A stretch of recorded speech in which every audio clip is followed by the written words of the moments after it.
Police कर्मचारियों का जिस तरीके से सस्पेंड करना और एसपी का ट्रांसफर करना, ये बिल्कुल साफ जाहिर हो चुका था कि आरोपी जो है वो बड़े हैं, छोटा आरोपी नहीं है। आरोपी इनके मुंह बंद कर देगा। आप इस बात को भूल जाएं कि ये मामला दबेगा, ये दबेगा नहीं, कहीं ना कहीं आपकी गले की फांस बन के रहेगा। हम तो झाड़ू हैं उस गंदगी को साफ करने के लिए। हिंदुस्तान की गलियों में जर्रे जर्रे में जो फैला दी इन रेपिस्टों ने, इन संसार के दुश्मनों ने, उसको सफाई करने के लिए हम यहाँ जंतर मंतर पे आए हैं। इतने भी बलात्कारी हैं, तुम उसे फांसी नहीं दिलवा सकते, मार नहीं सकते, तो उनका ना प्राइवेट पार्ट काटवा दो। किसी प्रकार की कोई पारदर्शिता नहीं है। वो एक तरफा जो भी रेपिस्ट हैं उनको बचाने के लिए तरह तरह के एजेंडे अपनाए जा रहे हैं, तरह तरह के प्रोपगंडे उनको दिखाए जा रहे हैं। सरकार ना सब अपनी अपनी कमाई करते हैं, सबको फायदा दिखता है और बच्चियों का दर्द नहीं दिखता। मनीषा के हत्यारों को गिरफ्तार करें, अन्यथा आपका बहुत जल्दी देश से ही नहीं प्रदेशों से भी सुपड़ा साफ हो जाएगा। नमस्कार, मैं हूं नवदीप शर्मा और आप देख रहे हैं नव राजनीति। साथियों, देश में जो है महिलाओं के सम्मान की बात होती है, महिलाओं के लिए नई नई योजनाएं लाई जाती हैं, लेकिन जो चीज़ें हैं वो इतनी ज़्यादा पेचीदा होती जा रही हैं कि आज एक महिला को इंसाफ दिलाने के लिए लोगों को सड़कों पर उतरना पड़ा है, उनके लिए धरने करने पड़ रहे हैं। और ये धरने जो हैं जो सरकार से कानों तक आवाज़ पहुंचाने के लिए किया जा रहा है कि उनको जल्द से जल्द ये आवाज़ सुनाई दे, क्योंकि जो मनीषा के साथ में हरियाणा में अभी एक जो वक्तव्य हुआ है उसके साथ में एक घिनौना जघन्य अपराध कहा जा रहा है, जैसे कि लोगों के द्वारा वो हुआ है, और उसके ऊपर जो है अभी तक उसके जो मेन जो हत्यारे हैं, उसके साथ में जो दरिंदे हैं, वो अभी तक खाली हाथ घूम रहे हैं। तो इसके लिए लोगों का जो रोष फूटा है, उनकी क्या इस पर राय है, उनसे सीधे बात कर लेते हैं। सर, क्या कहेंगे, देश भर में अगर हम देखें ज़्यादातर जगह पर 3 इंजन की सरकार, 4 इंजन की सरकार है, बावजूद इसके जो ऐसी वारदातें हैं उन पर अंकुश नहीं लगाया जा रहा है, ना उन पर लगाने में जो सरकार है सीधे सीधे विफल दिखाई दे रही है। नहीं, ये तो जनता को गुमराह करने की चीजें है ना। 3 engine, triple engine, double engine, ये तो जनता को, जो भोली भाली लोग है ना, जो गांव देहात में रहते हैं, जो अशिक्षित हैं, उनके लिए है। इंजन तो एक ही काफी होता है।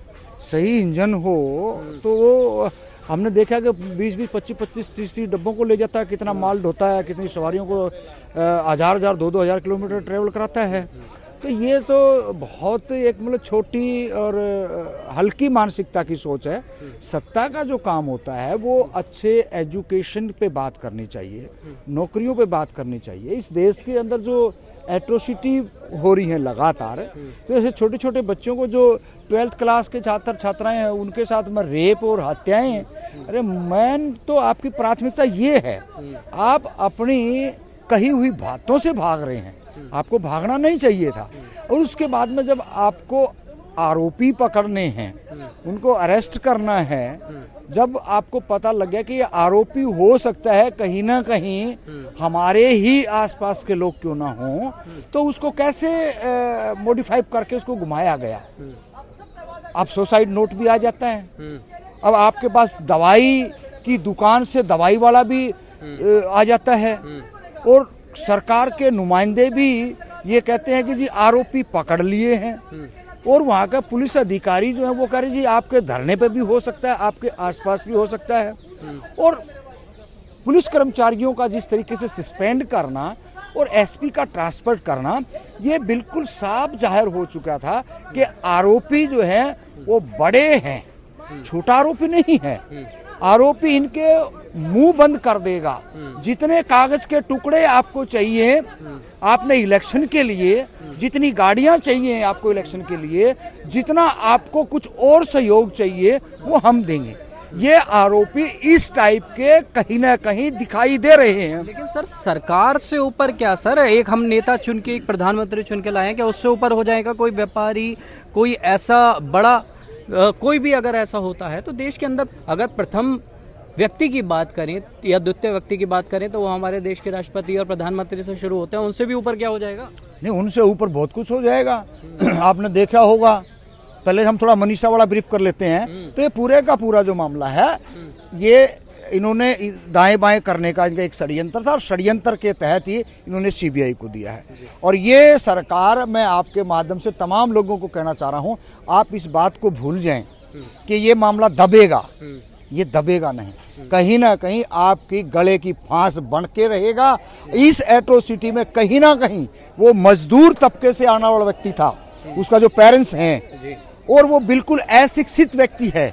जिस दिन पढ़े लिखे अच्छे वक्ता और अच्छे एडवोकेट, अच्छे डॉक्टर के साथ ये घटना होगी ना, उस दिन आपको फैक्ट करके दिखाना पड़ेगा। और ये मामला भी आपने करना पड़ेगा दुरुस्त कि ये आरोपी हमने यहाँ छिपाए थे।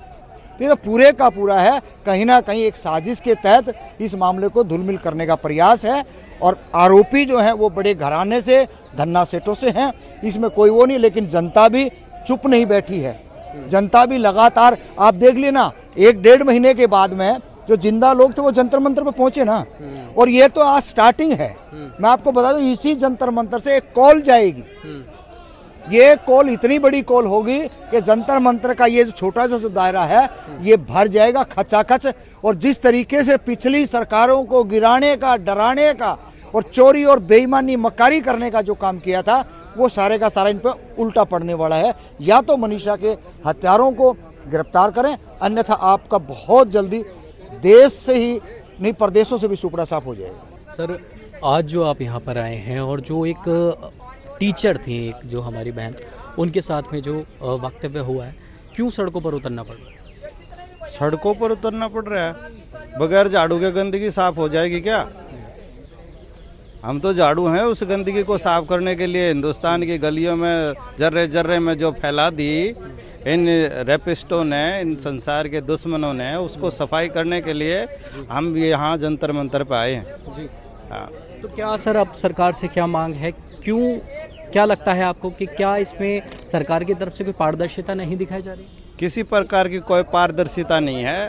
वो एक तरफा जो भी रैपिस्ट हैं उनको बचाने के लिए तरह तरह के एजेंडे अपनाए जा रहे हैं, तरह तरह के प्रोपगंडे उनको दिखाए जा रहे हैं। ठीक है, इस संसार को कि लोक लो भावन ऐसे ऐसे चीजें कि वो लेटर मिल गया, उसकी तो कुत्तों ने बॉडी खा ली।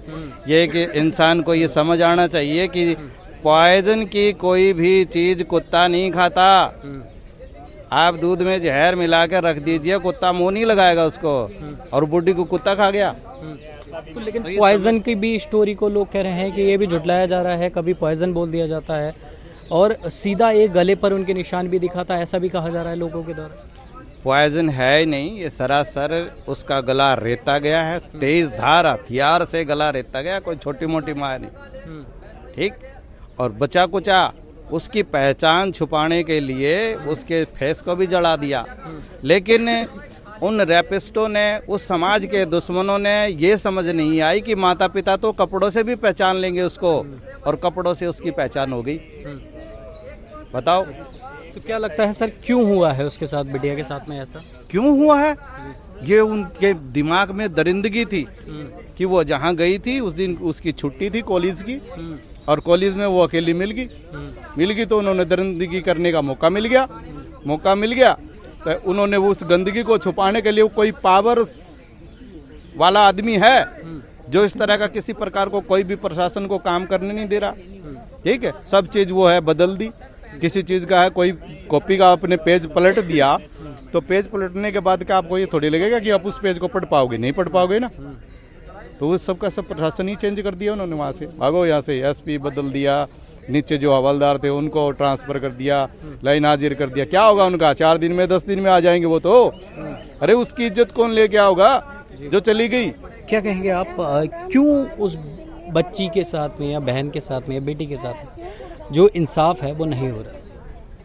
पहले तो हाथ जोड़ के राम राम जी। मेरा नाम पूजा चौधरी है, मैं बुलंदशहर से आई हूँ। ये सब कह रहे हैं हरियाणा का कांड है, ये हरियाणा का ना है, एक लड़की की है, ठीक है ना। लड़कियों के साथ बहुत ही बुरा हो रहा है, तो सब एक हो जाओ, सब एकजुट हो जाओ फांसी दिलवाने में। ये जितने भी बलात्कारी हैं, मनीषा के बाद और भी 5-6 लड़कियां हैं, उनके साथ भी बहुत गलत हुआ। उसमें छोटी सी बच्ची भी शामिल है।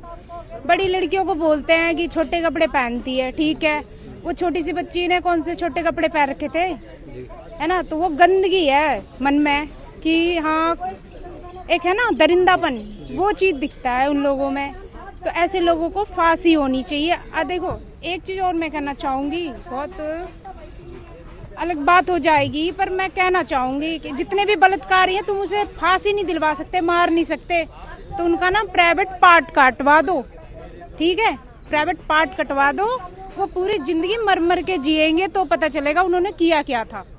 मेरा तो लेकिन ऐसा करने की जब बात होती है और सब चीजें आती हैं तो यही आ जाता है, फिर कुछ लोग खड़े होंगे कि तालिबानी सजा दी जा रही है। बिल्कुल, वहाँ का मुझे लगता है वहाँ का कानून अच्छा है कि बलात्कारियों को ये ऐसी सजा मिलनी चाहिए कि पूरी जिंदगी तुम जियो ना तो मर के जियो कि तुमने बलात्कार किया क्यों था, और वो कानून यहाँ भी लागू हो जाना चाहिए। अगर अभी हम इसकी बात कर लें मनीषा के साथ जो हुआ है, तो क्यों सरकार इसे दबा रही है? पहले उत्तराखंड में भी हस्तक्षेप करना पड़ा कोर्ट को, तब उनको इंसाफ मिला, और अब एक बार फिर से ऐसा मामला उठा है, तो क्यों ऐसी चीजें आ जाती हैं कि सरकार से ऊपर भी कोई है जो इंसाफ नहीं हो पाता है?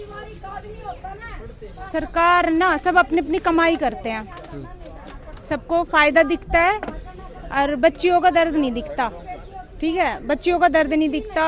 और लड़के हैं ना जो अपने एक दरिंदगी, एक अपना देखते हैं ना हवस, वो चीज है, ठीक है। और लड़कियों का तो दर्द कोई समझ ही नहीं रहा कि औरतों पे क्या बीतती है, लड़कियों पे क्या बीतते हैं, ठीक है, बच्चियों बड़ी बूढ़ी हो जाऊं मैं, ठीक है, लड़कियां तो शेफ है ही नहीं, और बड़ी बूढ़ी आजकल वो भी नहीं है, बच्ची भी नहीं। मैडम, सरकार की बात आती है, सरकार ट्रिपल इंजन 4 इंजन की सरकारें हैं देश में, आज बीजेपी हर जगह है, बावजूद इसके क्या लगता है आपको महिलाएं सेफ नहीं है बीजेपी के?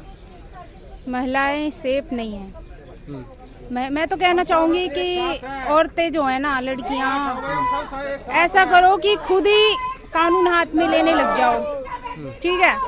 जो कोई तुम्हारे साथ गलत करे, चलो करके निकल जाएगा, मार के निकल जाएगा तो कुछ कर नहीं सकते, पर हाँ जब कहीं मिल जाए ना तो उनका प्राइवेट पार्ट काटने की कोशिश करो। तो जैसा कि आपने सुना, लोगों का साफ तौर पर कहना है कि महिलाएं भी अब इस रौद्र रूप में आ जाएं कि उनको अब जो है ये जो तालिबानी सजा होती हैं, जिसमें महिलाओं ने देखा आपने कि महिलाओं ने प्राइवेट पार्ट तक काट दिए, आज उनको ऐसी तक सजा दे देनी चाहिए, क्योंकि अब इस देश को एक ऐसे कानून की ज़रूरत है जिसमें रेपिस्ट या ऐसे दरिंदों को ना सिर्फ सजा दी जाए बल्कि उनको ये याद आ जाए और वो एक मिसाल बन सकें कि आगे कोई ऐसा ना कर पाए। आपकी क्या है इस पर राय, हमें कमेंट करके ज़रूर बताएं। नवराजनीति के लिए नवदीप शर्मा की रिपोर्ट, दिल्ली।